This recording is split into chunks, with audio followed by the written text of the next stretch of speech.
Ini artinya bangsa kita tidak tahu terima kasih. Siapakah wali-wali Allah?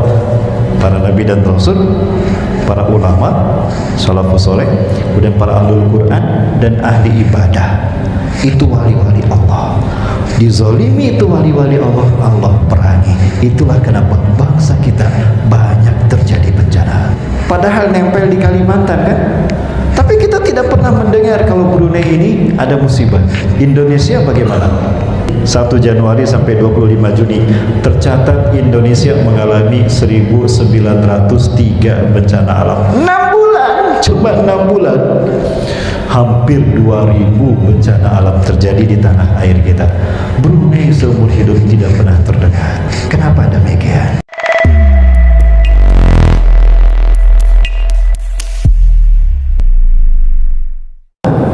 Saya tidak yakin Indonesia dijajah 365 tahun oleh Belanda. Kemana kekuasaan umat Islam saat itu? Kemana Turki Utsmani? Itu Bapak Ibu yang atas SWT.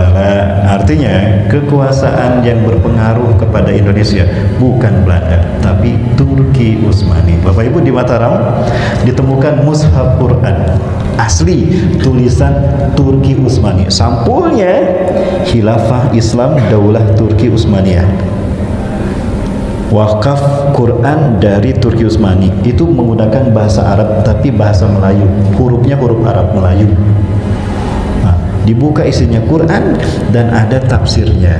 Itu sampai sekarang masih ada di Mataram, Yogyakarta, sekarang disimpan di Kesultanan Jogja. Nah, itu bukti Islam ada di Indonesia sejak zaman dulu. Maka Bapak Ibu yang atas SWT tidak salah. Maka ketika Indonesia merdeka, banyak kontribusi para ulama untuk memerdekakan Indonesia dari penjajah. Ulama.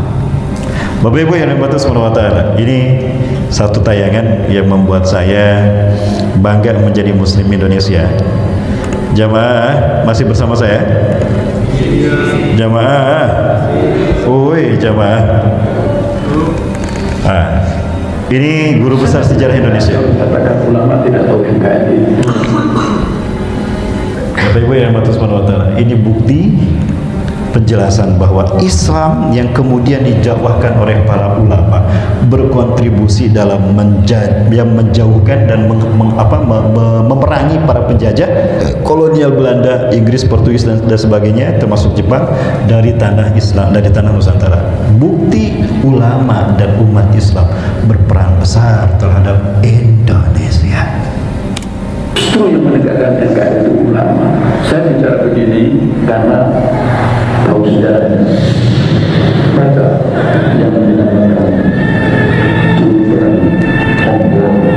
Dalam diceritakan kalau perang terjadi, maka ulama dan tokoh-tokoh religi atau agama itu semua dijadikan tempat bangunan. Tapi bila perang sudah selesai, Karl Kosul mengatakan maka semua orang meninggalkan orang-orang yang pernah membuat kita berani dengan kekacauan perangan yang uncertain. Ada waktu yang tidak bisa dipastikan kapan berhenti. Dalam keadaan yang ketenangan pikiran baik jenderal sekalipun dia bisa mendekat ulama. Tapi kalau sudah orang-orang masih diperboleh menjadi NKRI, maka ulama akan ditangkap dan dipenjarakan. Masya Allah, ini kekeliruan bangsa dalam sejarah tidak usah diulang. Kita kembali untuk menghormati ulama. Mari kita kembali.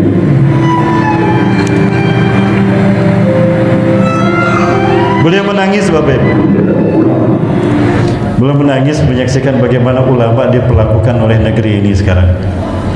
Bahkan ketika terjadi ulama dibunuh, para ustadz dibunuh oleh orang yang mendadak gila. Betul? Ramai di Indonesia. Nangis beliau bagaimana ulama dipermalukan dan dihinakan oleh bangsa ini, oleh bangsanya sendiri. Padahal dulu ulama yang berjuang menjaga kemerdekaan NKRI. Ini artinya bangsa kita tidak bersyukur kepada Allah Subhanahu wa taala. Maka tidak salah banyak bencana terjadi. Ya. Beliau menangis.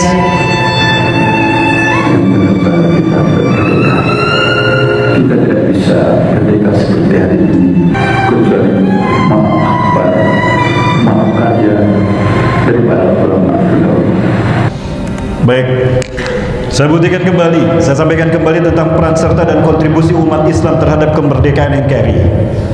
Jauh sebelum kita merdeka, Bapak Ibu, di Palestina ada ulama-ulama yang sudah berperan penting dalam upaya membantu kemerdekaan Indonesia. Saya menolak lupa dalam sejarah. Tahun 1944, cucu cicit Rasulullah SAW, Sayyid Muhammad Amin Al-Husaini, beliau adalah mufti Yerusalem, mufti Al-Quds, imam besar Masjidil Aqsa. Beliau menyampaikan kepada rakyat Palestina, kepada rakyat Syam, bahkan ke bangsa Arab di dunia, bahwa Indonesia sudah merdeka dan Indonesia harus kita bantu dimerdekakan. Dan beliau inilah yang menyeru kepada rakyat Palestina untuk berinfak, bersedekah, membantu kemerdekaan Indonesia. Dan ini disambut baik oleh rakyat Palestina, Bapak Ibu. Rakyat Palestina mereka bersedekah, mengumpulkan harta mereka, membantu perjuangan kemerdekaan NKRI. Bapak Ibu dirahmati Allah. Yang Bapak Ibu saksikan, yang kedua di samping beliau ini adalah Syekh Muhammad Ali Thahir, orang paling kaya di Palestina saat itu. Beliau mengambil semua uangnya di bank, beliau ambil sampai kosong uangnya di bank, beliau sumbangkan untuk membiayai kemerdekaan Indonesia. Maka diundang para petinggi bangsa kita. Contohnya Kiai Haji Agus Salim diapit oleh Syekh Muhammad Amin Al-Husaini dan Syekh Ali Thahir. Ini Kiai Haji Agus Salim diongkosin terbang dari Palestina, dari Indonesia ke Palestina, dari Jakarta, dari Halim Perdana Kusuma ke Indonesia, ke Palestina. Pulang pergi, dikasih hotel. Ini harta-harta kami ambil untuk membantu membiayai kemerdekaan NKRI. Dan ini Bapak Ibu, Dr. Muhammad Hatta diapit di samping, didampingi oleh Sayyid Muhammad Amin Al-Husaini, mufti besar Palestina. Nah, Bapak Ibu rahmati subhanahu wa ta'ala, bahkan peristiwa proklamasi dibacakannya kemerdekaan NKRI, naskahnya disampaikan kepada dunia, itu di rumahnya seorang ulama keturunan Arab yang tinggal di Jakarta, Jalan Pegangsaan Timur. Ini bukti peran ulama dan umat Islam kepada bangsa kita. Tapi apa yang terjadi hari ini? Ulama-ulamanya ditangkap dan dipenjara. Ini artinya bangsa kita tidak tahu terima kasih. Maka apa kata Allah? Allah berfirman dalam sebuah hadis qudsinya, "Man adali waliyan faqad adantuhu bil haram." Barang siapa yang menyakiti kekasihku, wali-waliku, aku umumkan perang kepadanya. Siapakah wali-wali Allah? Para nabi dan rasul, para ulama, salafus saleh, kemudian para ahlul Quran dan ahli ibadah. Itu wali-wali Allah. Dizalimi itu wali-wali Allah, Allah perangi. Itulah kenapa bangsa kita banyak terjadi bencana. Jemaah yang dirahmati Allah, angkat tangan yang hadir di sini yang pernah mendengar Brunei Darussalam tertimpa bencana alam sekali saja diberitakan. Pernah mendengar di televisi, di medsos, ada tidak?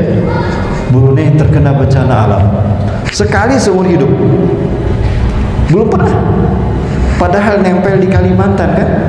Tapi kita tidak pernah mendengar kalau Brunei ini ada musibah. Indonesia bagaimana? Indonesia bagaimana jemaah? Tiap hari ada bencana.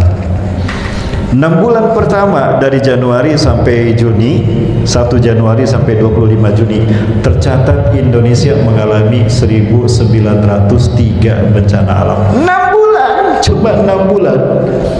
Hampir 2000 bencana alam terjadi di tanah air kita. Brunei seumur hidup tidak pernah terdengar. Kenapa demikian? Kita tanyakan pada Presiden Brunei, pemimpin Raja Brunei Darussalamnya.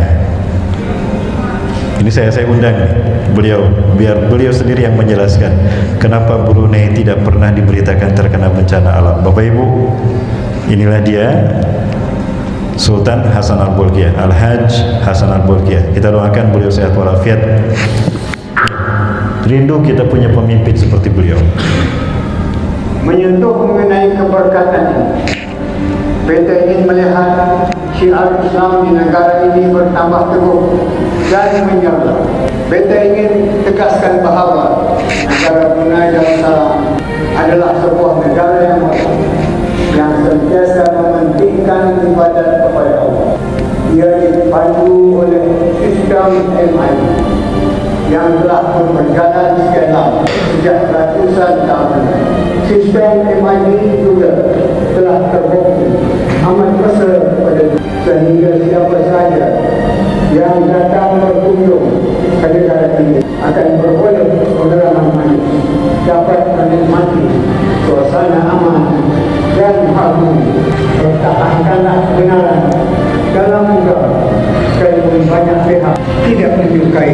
Ya, subhanallah, itu kata-katanya mantep banget, jelek banget, betul ya Bapak Ibu ya, luar biasa. Ini rahasia kenapa Brunei tidak pernah terkena bencana alam. Satu, negara Brunei Darussalam adalah negara yang berdasarkan syariat Islam. Kedua, negara Brunei Darussalam mementingkan ibadah kepada Allah. Sistem pemerintahannya, yang ketiga, sistem pemerintahannya berdasarkan MIB, Melayu Islam Berjaya. Ya, selalu menjadi satu prioritas menzuhirkan Islam di muka bumi. Yang keempat, pertahankanlah kebenaran dalam agama sekalipun banyak pihak yang tidak menyukainya. Ini di kita pernah mendengar ada seorang pejabat petinggi mengatakan untuk membangkitkan dan membuat bangsa kita terbangun harus ada revolusi mental, dan revolusi mental ini kalau mau berhasil harus dijauhkan antara politik dari agamanya. Agama harus disingkirkan dari politik. Nah, hasilnya bagaimana Bapak Ibu? Selamat